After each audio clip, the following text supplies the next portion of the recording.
বন্ধুরা, আজকে পটলের এমন একটা রেসিপি নিয়ে চলে এসেছি যেটা থাকলে মাছ মাংস হার মেনে যাবে। আর কিচ্ছু লাগবে না, এক প্লেট ভাত নিমেষে শেষ হয়ে যাবে। আর বানানোটা একদমই সহজ। তো চলো দেখে নেওয়া যাক রেসিপিটি। আমি নাফিসা, আর তোমরা দেখছো flavour and fest by Nafisa. চ্যানেলে নতুন বন্ধু হলে রিকোয়েস্ট করবো চ্যানেলটাকে সাবস্ক্রাইব করে পাশে থাকা নোটিফিকেশন বেলটাতে ক্লিক করে দিও পরবর্তী আপডেটগুলোর জন্য। আর যারা ফেসবুক পেজ থেকে দেখছো তাদেরকে অনুরোধ করবো পেজটাকে প্লিজ ফলো করে দিও। তো চলো শুরু করা যাক। আমি 600 গ্রাম পটল নিয়ে নিয়েছি। পটলগুলোকে আগে থেকেই ধুয়ে মুছে পরিষ্কার করে রেখেছিলাম। তারপর দুটো মুখ বাদ দিয়ে খোসা এরকম অল্প অল্প রেখে ছাড়িয়ে নিয়েছি। দেখো, সব খোসাটা ছাড়াইনি, একটু একটু করে খোসা রেখে দিয়ে তারপর পটলগুলোকে ছাড়িয়ে নিয়েছি। নিয়ে ছুরি দিয়ে এরকম একটু চিড়ে চিড়ে নিচ্ছি, যাতে ভাজার সময় বা রান্না করার সময় এর মধ্যে মশলাটা ভালোভাবে ঢুকতে পারে। তো সব পটলগুলোকে এইভাবে একটু চিড়ে নিয়েছি। এবার এগুলোকে ম্যারিনেট করে নেব। তার জন্য অল্প একটু লবণ দিয়ে দিলাম, হাফ চা চামচ পরিমাণ, আর হাফ চা চামচ পরিমাণ হলুদের গুঁড়ো দিয়ে বেশ ভালোভাবে এগুলোকে এইভাবে মেখে নিচ্ছি। পটলগুলোকে লবণ হলুদ মেখে আমরা 5 মিনিট রেখে দেব ম্যারিনেট করে। তারপর নেক্সট স্টেপে যাব। তো খুব ভালোভাবে দেখো লবণ হলুদটা মাখিয়ে নিচ্ছি। এইভাবে একবার বানিয়ে দেখো, রেসিপিটা অসাধারণ খেতে লাগে। আর এটা রুটি, পরোটা, রাইস সবকিছুর সঙ্গেই যাবে। পটল ম্যারিনেট করে রেখে দিলাম 5 মিনিট। আর এদিকে একটা বাটিতে নিয়ে নিলাম 1.5 চা চামচ পরিমাণ পোস্তদানা, আর 10টা কাজু, 6টা কিশমিশ। কিশমিশের পরিমাণটা তোমরা বাড়িয়েও নিতে পারো, আমি একটু কমে নিলাম। আর পোস্তটা না থাকলে তার পরিবর্তে সাদা তিলও ইউজ করতে পারো। ওটা হালকা গরম জলে ভিজিয়ে রেখে পেস্ট বানিয়ে নেব, আর 2টো টমেটোরও পেস্ট বানিয়ে নেব। এদিকে ওভেনের ওপর কড়াইতে সর্ষের তেল 3 টেবিল স্পুন হালকা গরম করে নিয়ে তার মধ্যে ম্যারিনেট করে রাখা পটলগুলো দিয়ে দিলাম। ফ্লেমটা মিডিয়ামে রেখে পটলগুলোকে একটু হালকা কালার আসা পর্যন্ত ভেজে নিতে হবে। 6 থেকে 7 মিনিট ভাজলেই কিন্তু কালারটা চলে আসবে, আর 60% মতো কুকও হয়ে যাবে।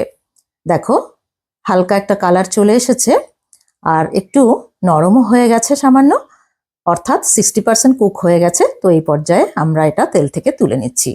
এই কড়াইতেই আমরা রান্নাটা করব। আরও 1 চা চামচ পরিমাণ তেল অ্যাড করে দিলাম। ফোড়নে দিলাম 2টো তেজপাতা, একটা শুকনো লঙ্কা 2 টুকরো করে, আর এখানে হাফ চা চামচ পরিমাণ গোটা জিরে, 4টে এলাচ, আর 1 ইঞ্চি পরিমাণ দারচিনির টুকরো। 10 থেকে 12 সেকেন্ড মিডিয়াম ফ্লেমে এটাকে নাড়াচাড়া করে সুন্দর একটা গন্ধ বেরোলে দিয়ে দিলাম 2টো মাঝারি সাইজের কুচনো পেঁয়াজ। পেঁয়াজটা কুচানোই কিন্তু বাটা নয়। আর দিয়ে দিলাম 4টে কাঁচা লঙ্কা কুচি। লঙ্কার পরিমাণটা তোমরা স্বাদ অনুযায়ী বাড়িয়ে কমিয়েও নিতে পারো। পেঁয়াজটাকে একটু ভাজা ভাজা করে পেঁয়াজের জলীয় অংশটা শুকিয়ে গেলে দিয়ে দিলাম 1 চা চামচ পরিমাণ আদা রসুন বাটা। আদা রসুন বাটা দিয়ে আদা রসুনের কাঁচা গন্ধটা চলে যাওয়া পর্যন্ত ভাজা ভাজা করে নিচ্ছি। ফ্লেমটা কিন্তু মিডিয়ামেই আছে। আদা রসুনের কাঁচা গন্ধটা চলে গেলে দিয়ে দিলাম একটু জল। এই পর্যায়ে আমরা গুঁড়ো মশলাগুলো দেব, কিছু বেসিক গুঁড়ো মশলা, সেই জন্য জলটা দিলাম। শুকনো অবস্থায় দিলে পুড়ে যেতে পারে। তো দিয়ে দিলাম হাফ চা চামচ পরিমাণ হলুদের গুঁড়ো, 1 চা চামচ ধনে গুঁড়ো, হাফ চা চামচ পরিমাণ জিরে গুঁড়ো, আর হাফ চা চামচ পরিমাণ কাশ্মীরি লাল লঙ্কার গুঁড়ো দিয়ে এটাকে কষিয়ে নিতে হবে। 2 মিনিট মতো মিডিয়াম ফ্লেমে এটাকে কষিয়ে নেব। দেখো তেল ছেড়ে এসেছে। এই পর্যায়ে দিয়ে দিতে হবে টমেটোর পেস্টটা। আমরা 2টো টমেটোর পেস্ট বানিয়ে রেখেছিলাম, সেই পেস্টটা দিয়ে টমেটোর ও কাঁচা গন্ধটা চলে যাওয়া পর্যন্ত একটু রান্না করে নিতে হবে। ফ্লেমটা কিন্তু মিডিয়ামেই আছে।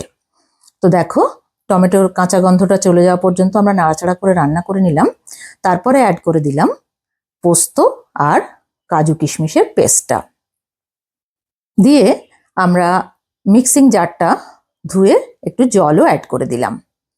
এইবার আমরা ফ্লেমটাকে লো মিডিয়ামে করে দিয়েছি, কারণ এতে কাজু আছে, তলায় লেগে যেতে পারে। তো সেই জন্যে ফ্লেমটাকে লো মিডিয়ামে করে দিয়ে নাড়াচাড়া করতে করতে এটাকে রান্না করে নেব 2 মিনিট। 2 মিনিট রান্না করে নেওয়ার পর দিয়ে দিচ্ছি স্বাদ অনুযায়ী লবণ, আর টমেটোর টকটাকে ব্যালেন্স করার জন্য দিয়ে দিলাম সামান্য একটু চিনি, হাফ চা চামচ পরিমাণ। এবার আরও 1-2 মিনিট মতো এটাকে রান্না করে নিতে হবে, যতক্ষণ না তেলটা ছেড়ে আসছে। কিন্তু সমানে নাড়াচাড়া করতে হবে, কারণ ওই যে বললাম কাজু আছে, লেগে যেতে পারে তলায়। তেল ছেড়ে এলে দিয়ে দিলাম 1.5 কাপ পরিমাণ উষ্ণ গরম জল। গরম জলে রান্নাটা করলে টেস্টটা ভালো হয়। তো জলটা দিয়ে ভালোভাবে মিশিয়ে নিচ্ছি এইভাবে গ্রেভির সাথে।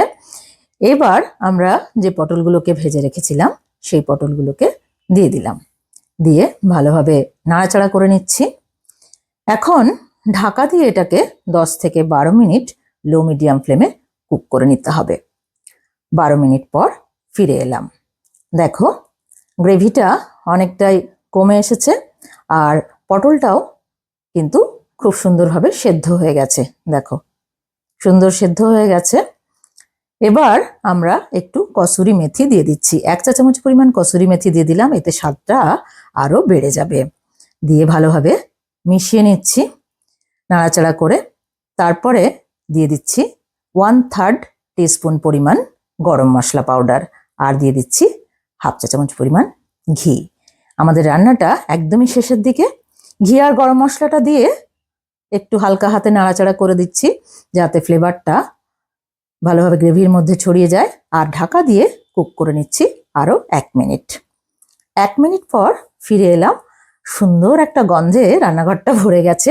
আমাদের পটলের কোরমা একদম রেডি হয়ে গেছে। এবার গ্যাসের ফ্লেমটাকে অফ করে 5 মিনিট স্ট্যান্ডিং টাইমে রাখার পর গরম গরম সার্ভ করে দিচ্ছি। রুটি, পরোটা, রাইস সবকিছুর সঙ্গেই একদম জমে যাবে।